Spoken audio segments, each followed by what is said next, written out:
बाल किल्ला मागे टाकून डाव्या अंगानं जगदीश्वराकडे निघालो. शिवंदीचे घरटे वलांडीत लवणात शिरलो. सगळं निवांत होतं. माणसांच्या पायरवा वेगळं. इकडे कोणीच फिरकत नसे. केवळ मसरत एवढं यायची आणि वांढरं. म्हशी घेऊन येतेस काय गो इकडे मने?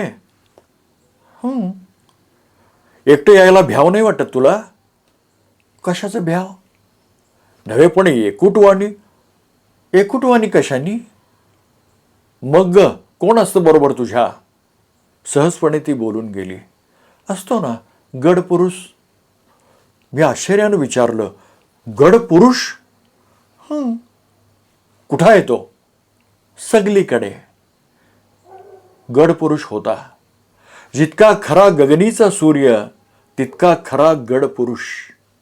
तो म्हणे चहू अंगाने असतो, चहू वेळी राती बेराती कड्या लवणांमधून झाडाझुडपा आडून सतत त्याची जागल असते. वारा असो, वाहुटूळ असो, धूम धूम बरसात असो, तो असतोच. जागल करीत असतो, राखण करीत असतो. तो दिसावा लागत नाही, पण कधीच तो गड सोडून जात नाही. जसं चहूकडे आभाळ तसा गड पुरुष.